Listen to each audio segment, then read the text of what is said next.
So I'm back in my comfort zone today. I'm camping tonight, just packing a few bits, but I need to get some fuel for my alcohol stove. So every time I use one of these kind of stoves, I get lots of questions asking, what fuel do you use? Where do you get it from? Which is the best, really? So when I finish packing up, I'm going to head out shopping, buy a couple of different types of fuel for these stoves. I'll show you where I buy mine from, and then I'll let you know which one I think's the best. Right, let's go shopping. So you can get fuel for your alcohol stoves from specialist camping shops like Go Outdoors or Black's. I find you don't need to do that. There's places where it's much more readily available. Probably the most famous and legendary alcohol stove is the Trangia spirit burner. And if you head onto their website, they recommend that you use methylated spirits. Now, the great thing about that is you can pick it up from pretty much anywhere, except Iceland, but Home Bargains I'm pretty sure will have some. It's pretty cheap as well, and you can easily distinguish it by its colour. Should we have a look at the camping stuff while we're here? That doesn't look very comfy, does it? Right, so the methylated spirits, or meths, is usually found where the hardware stuff is. You know, paintbrushes and tools, things like that. There we go, look. Told you it had a good colour.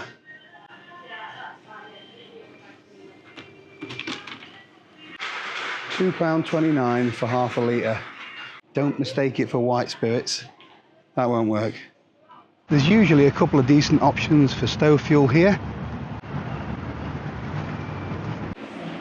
I'm looking for the barbecue section. Usually around here.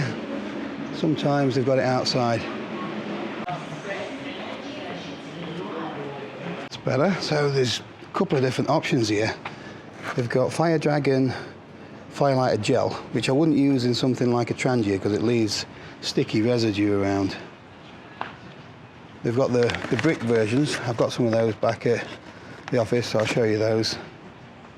This is the stuff I'm after. La Hacienda Bioethanol, £8. I'm going to start with the meths. So this is probably the easiest of all the fuels to get hold of, and as I mentioned earlier, Trangia recommend this for their spirit burner. This is actually the first stove that I ever bought. It's really great bit of kit, bomb proof. You can store your fuel inside.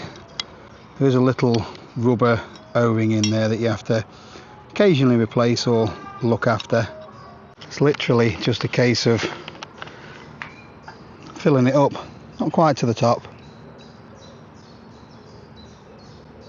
There's a little chamber inside here where the fuel vaporizes, and then once it blooms, it just flies out of these jets.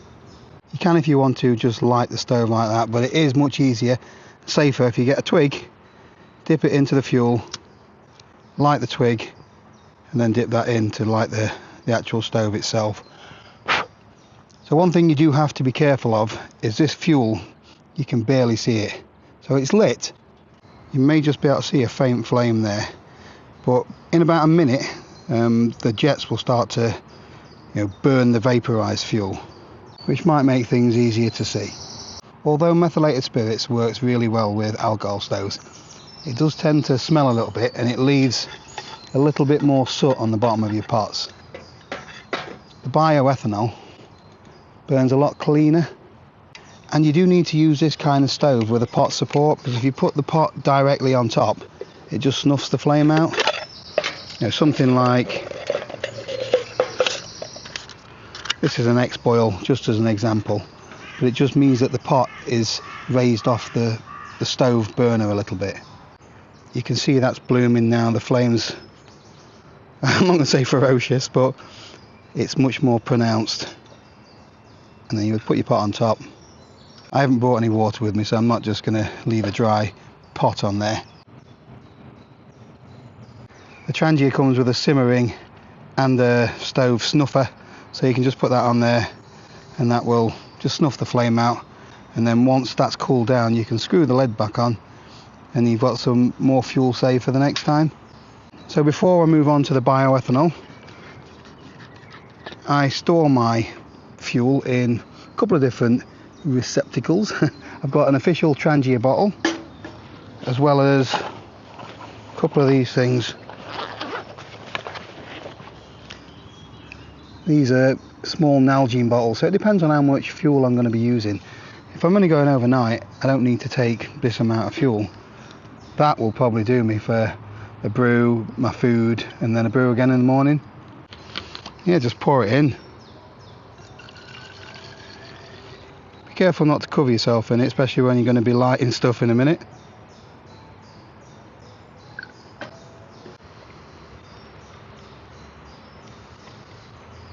I brought another little stove with me to have a look at, which is very similar to the Trangia. This one's made by Evernew. This one though doesn't have a lid or anything. You just pour your fuel into there. It's got markers in it, but it's got 2 rows of jets.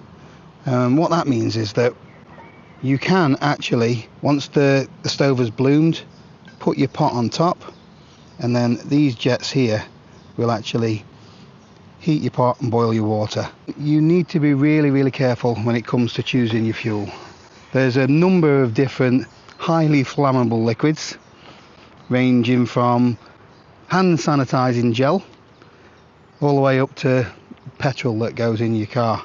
With this particular type of stove, once you're pouring your fuel in, the fuel is still very volatile. You can move it around. If you were to accidentally knock your stove over, all of that lit fuel would just go all over your tent, all over the area that you're in, and it would be carnage really.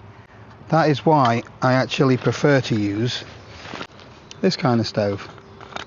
So this has got some sort of carbon felt in there, which it absorbs all of the fuel, and it makes it a non-spill one. So once you put your fuel in there and light it, you could tip it over and it's not going to go anywhere. Let me see if I can show you that.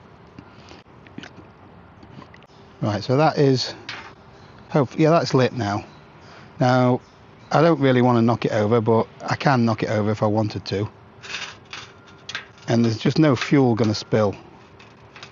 It's just much more safe way of, cooking with alcohol or boiling water with alcohol anyway. Let's get that out. So when we were in B&Q, I showed you some of these gel fuels.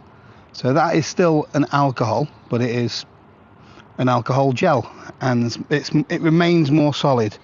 But you can't stick that into one of these stoves. Well, you could, but you would make a mess of it. You clog everything up because this leaves a residue. That's where if you've got just a simple alcohol stove, that's all you need really, is the bottom of a pop can, pour a little bit of fuel in. But you can also put one of these tablets in there, take it out of the wrapper, put it in, light it, and then you've got an alcohol gel burner. Same for this fuel. This is by Dragonfly. It's just a thick liquid gel. It is very much like hand sanitizer. Pour some of that into your pot stove, light it, and away you go again. But as you can see, it leaves some nasty residue in there. So my personal favourite is bioethanol.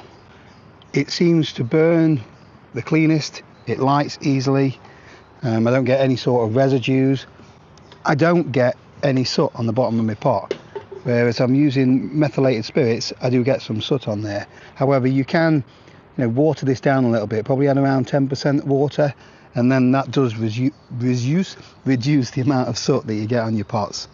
One issue with alcohol stoves though is they don't tend to burn very hot, although the jet ones do burn hotter than say the pad or just regular pot ones, because that pressurized vapor just gives you more like the stove sort of feel that you get at home. Simmering is a little bit more difficult when it comes to alcohol burn. Something like this, you've got no control. It is literally all or nothing. The Trangia, however, you have got the simmer ring, so once it is lit, you can open that and it closes off the jets, so it's not quite as violent, and then you can alter the flame size using that. So if you want to do an omelette or something, although it's still difficult, I think, to cook something as delicate as an omelette using an alcohol stove. While I remember, let's get that lid on.